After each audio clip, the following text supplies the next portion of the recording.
Welcome, everyone. I hope you are all doing well. Today, I have something truly special for you. Not just a story, but a journey. A journey of pain, struggle, and ultimate success. A story that proves that no matter how dark your past is, you can still shine like the brightest star. We all know Oprah Winfrey today as a billionaire, a media queen, and one of the most powerful women in the world. But do you know the real story? The pain, the suffering, and the battle she had to fight? This is not just a biography. This is a lesson in life. A lesson that will shake your soul and inspire you to never give up. Get ready, because this is not just a story. This is history in the making. January 29th, 1954.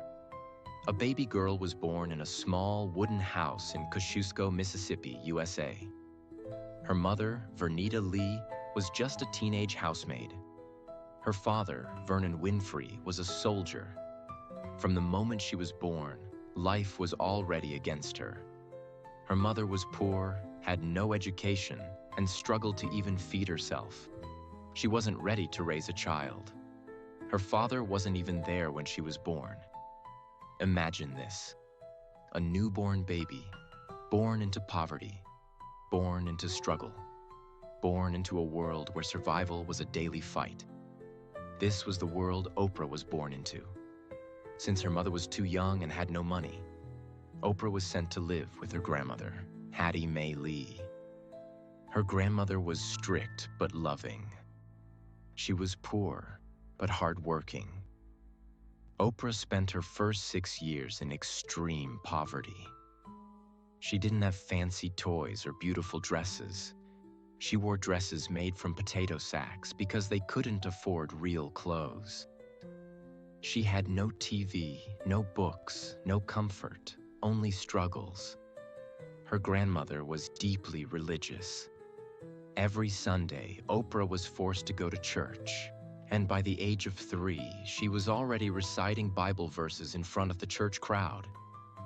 People were amazed at how smart and confident she was, even as a toddler. Her grandmother always told her, "You will do something great one day. God has big plans for you." Little did Oprah know, life had a lot more struggles waiting for her. At 6 years old, Oprah's life changed again.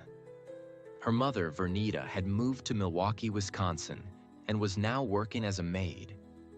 She had a new life in the city, and she wanted to bring Oprah to live with her. For little Oprah, this was exciting. A new city, a new home. Maybe life would finally get better. But she had no idea. This was the beginning of her darkest days. Her mother was always working. She was too busy, too tired, and too stressed. She had no time for Oprah. And in this lonely, neglected childhood, something horrible happened. At the age of 9, Oprah faced something that no child should ever face. She was raped, not by a stranger, not by a monster in the dark, but by her own cousin, a family member, someone she trusted. And it didn't stop there. After her cousin, she was abused again by her uncle and even a close family friend. Can you imagine the pain? A little girl, only 9 years old, helpless, afraid, alone. She tried to tell her family, but no one believed her. Instead of helping her, they told her to stay silent. She was trapped. And so, for the next few years, she lived in fear. She lived in pain. And then, at just 14 years old, she got pregnant. At just 14 years old, Oprah was carrying a child. She had no idea what to do. She was just a child herself. Her mother was ashamed of her. She didn't want the world to know. So Oprah ran away from home. She went to live with her father, Vernon Winfrey, in Nashville, Tennessee. Her father was a strict man, but he gave Oprah something she never had before: discipline. education, a sense of purpose. But then, tragedy struck again. A few weeks after giving birth, her baby died. It was a premature birth, and the baby didn't survive. The pain she carried, the scars she hid, the tears she cried alone in the dark. Oprah had lived through more than most people could ever imagine.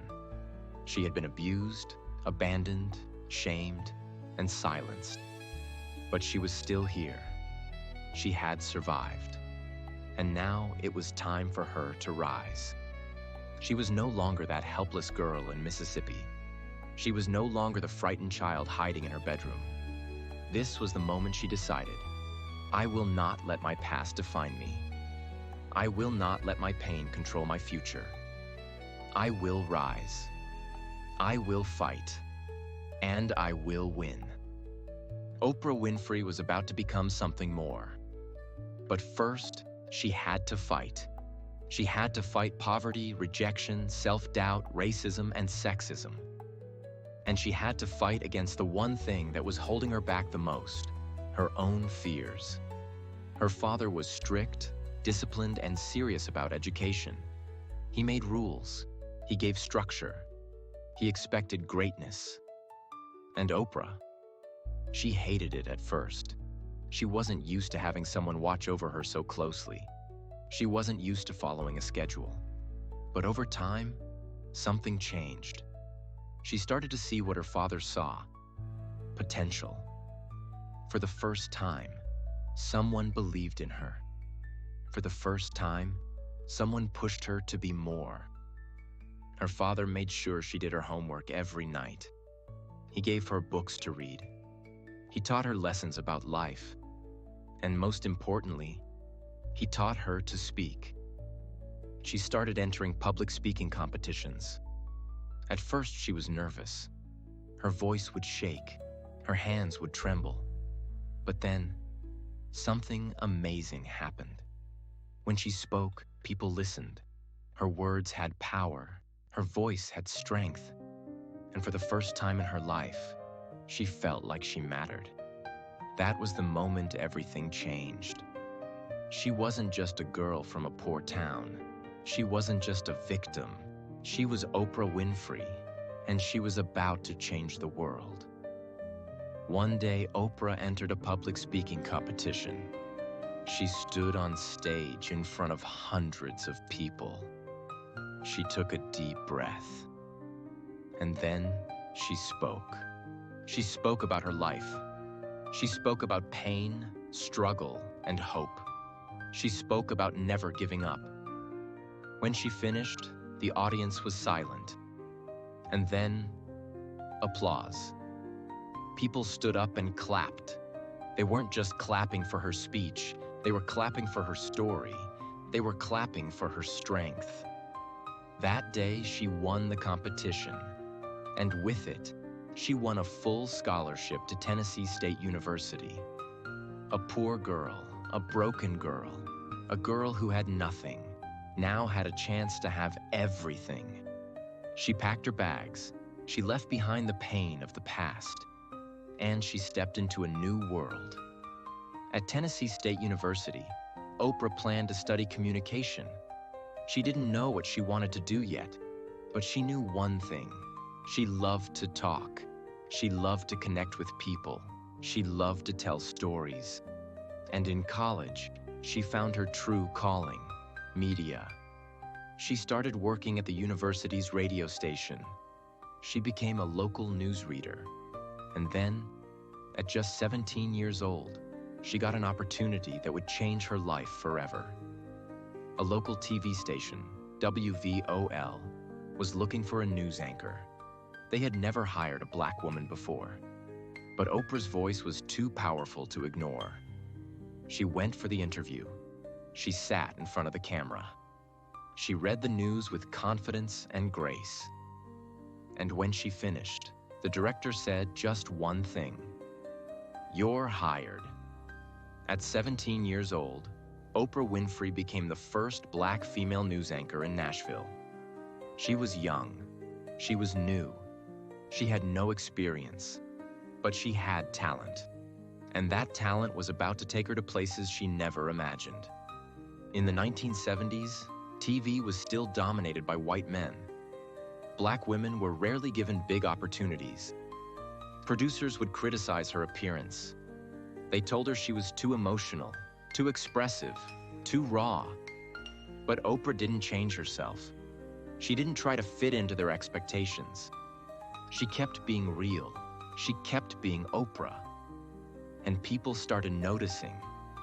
Audiences loved her honesty. They loved her energy. And soon, she got an even bigger opportunity. A news station in Baltimore, Maryland, wanted her to be their TV anchor. She'd never lived outside Tennessee before. She was scared, but she knew this was her chance. And so she packed her bags, took a deep breath, and stepped into the next chapter of her life. Baltimore was tough. It was a fast-paced city. The media industry was cutthroat. Oprah tried her best, but the producers didn't like her style. They wanted her to be cold, serious, distant. But Oprah was warm, emotional, and full of life. She didn't just read the news. She felt the news. And that was a problem. One day the station fired her. They told her, "You're not made for TV." It was heartbreaking. She thought her dream was over. But just when she thought she'd lost everything, she got a new offer. A local station wanted her to host a morning talk show. It wasn't news. It wasn't serious journalism. But it was something even better. It was a place where Oprah could be herself. It was a place where she could connect with people. And that was the moment. Everything changed. Oprah had been through poverty, abuse, rejection, and heartbreak. But she had also discovered her strength. She had found her voice. And now, the world was finally listening. Her journey from a small-town girl in Mississippi to a rising TV star in Baltimore was just the beginning.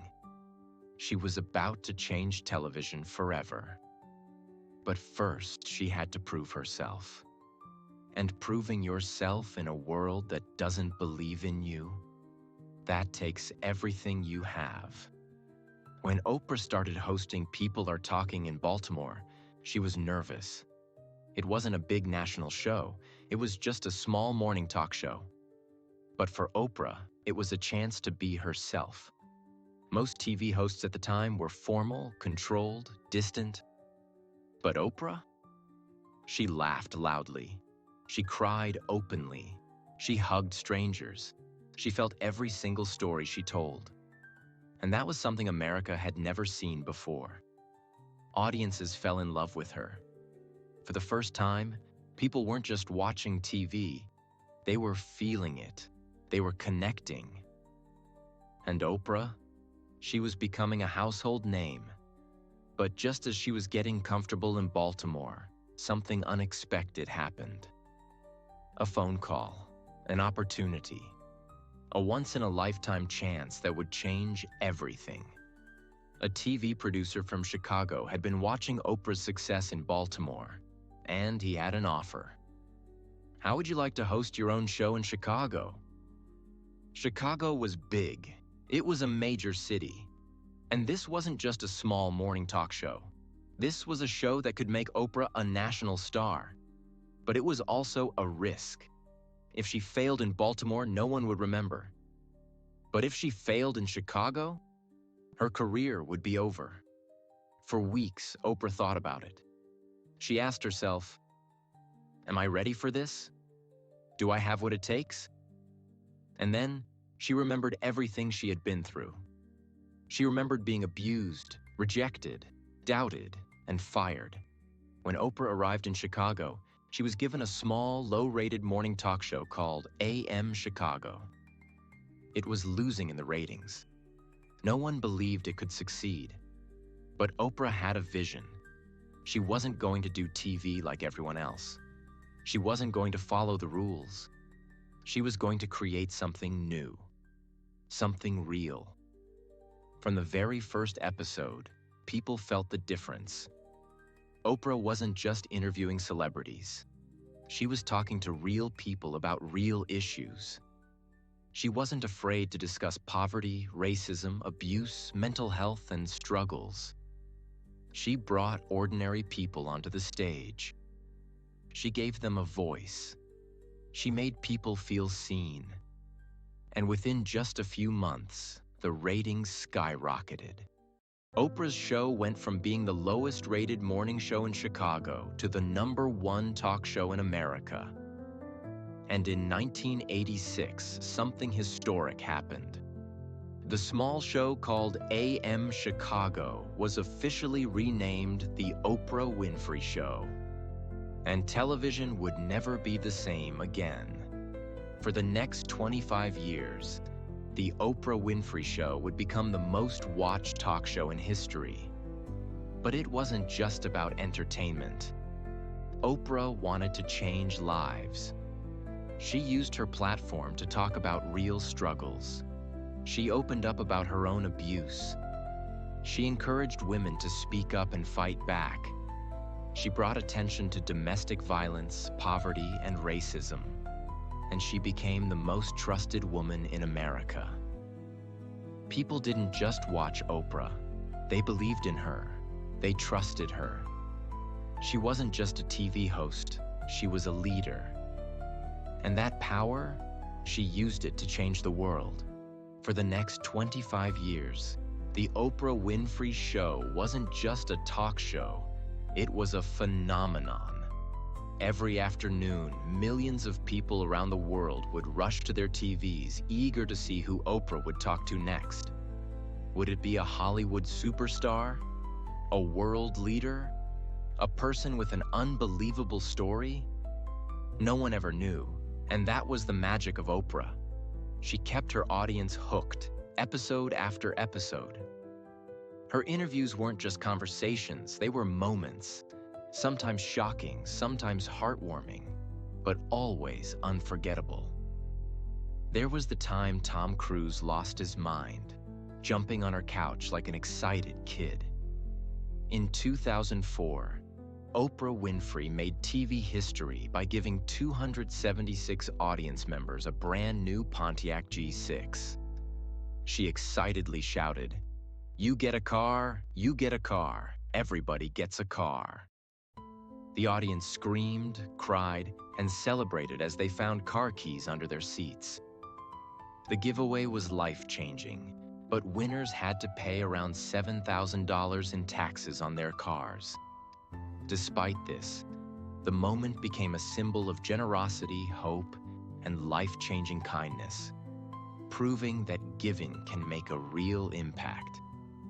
And who could forget the legendary Michael Jackson interview? For the first time, the king of pop sat down and revealed secrets about his life, his music, and his struggles, an episode that over 90 million people watched worldwide. But it wasn't just about celebrities. Oprah gave a voice to ordinary people with extraordinary stories. Survivors, heroes, dreamers, people who had overcome impossible odds. If you had a story that could inspire the world, Oprah wanted to hear it. And through it all, she wasn't just a TV host. She was a queen of inspiration. She didn't just entertain. She changed lives. Her words lifted people up. Her advice turned dreams into reality. And her paycheck? Oh, it was big. At the height of her career, Oprah wasn't just the highest-paid talk show host. She was one of the richest women in the world. She built an empire, launched a network, and became the first Black female billionaire. So, how did she do it? What made her so different? One word: Oprah. She wasn't just asking questions. She was changing the way people thought, felt, and believed in themselves. And that's why, even today, The Oprah Winfrey Show remains one of the most powerful and unforgettable shows in history. As Oprah became one of the richest women in the world, she never forgot where she came from. She remembered the little girl in Mississippi who had nothing. And she decided she was going to give back. She built schools for girls in Africa. She donated millions to education, healthcare, and women's rights. She fought for justice. She created charities to help children who had suffered abuse, just like she had. Because for Oprah, success wasn't just about fame and money. It was about helping others rise too. Even with all her success, Oprah still had critics. People said she was too emotional. They said she was too powerful. They said she was too rich. And they tried to tear her down. But Oprah, she never let them stop her. She knew who she was. She knew what she stood for. And no matter what people said, she kept moving forward. For 25 years, the Oprah Winfrey Show was more than just a talk show. It was a movement. Oprah had interviewed thousands of people. She had given away millions in scholarships, homes, and life-changing gifts. She had helped survivors find their voices and strangers find hope. But in 2011, Oprah made an announcement that shocked the world. She was ending the Oprah Winfrey Show. After 25 years of changing lives, she was walking away. People couldn't believe it. Why would you leave when you're at the top? Why end something so successful? But for Oprah, the answer was simple. I have done everything I can with this show. Now it's time to do more. And so, on May 25th, 2011, after 4,561 episodes, Oprah stood on her stage for the last time. She thanked her viewers, she thanked her team, she thanked the world, and she walked away with no regrets. Because she knew her journey wasn't over, it was just beginning. Oprah wasn't just leaving TV, she was reinventing it. She didn't want to just be a host anymore. She wanted to be a creator. She wanted to own the stage. So she launched OWN, the Oprah Winfrey Network. It was her own TV network, a place where she could tell the stories that mattered. At first, it struggled. The ratings were low. People said it was a failure. Oprah made a mistake, they whispered. She should have just stayed on TV. But Oprah, she didn't listen. She worked harder. She believed in her vision. And within a few years, OWN became one of the most successful networks in history. Because that's what Oprah does. She doesn't fail. She rises. Oprah Winfrey became the richest Black woman in the world. Her net worth? Over $2.8 billion. But her true wealth? It wasn't in the money. It was in the lives she changed. She became a media mogul, owning TV networks, magazines, and production companies. A best-selling author, writing books that inspired millions. A global influencer, helping elect the first Black U.S. President, Barack Obama. A humanitarian, donating hundreds of millions to education, women's rights, and poverty relief. She didn't just become successful. She became a force of nature, a living legend, a symbol of what's possible. If there was one thing Oprah believed in, it was education. Because education had saved her. It had given her an escape from poverty. So, she made it her mission to help others get the same chance. She opened the Oprah Winfrey Leadership Academy for Girls in South Africa. She personally selected the students. She visited them. She mentored them. Because she knew one educated girl can change an entire generation. And that was Oprah's real legacy. Even with all her success, Oprah never had it easy. She was a Black woman in an industry controlled by white men. She was told she wasn't pretty enough. She was mocked for her weight. She was criticized for being too emotional. People tried to tear her down. But every time they pushed her, she pushed back harder, because Oprah didn't let racism, sexism, or criticism stop her.